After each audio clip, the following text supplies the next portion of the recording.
Hello everyone, welcome to our channel. This video is all about improving the performance in Adobe Illustrator. While we are working with heavy files, it is very common for us to face lags and performance issues. Like in this one, I am facing a little bit laggy performance. In order to fix this, go to Effect, Document Raster Effects Settings, and change the resolution from 300 to 72 ppi. Click OK.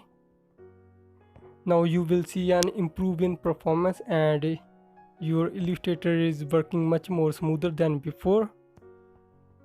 Now take a note that before exporting your work, make sure to set the settings back to 300 ppi in order to get the high resolution output.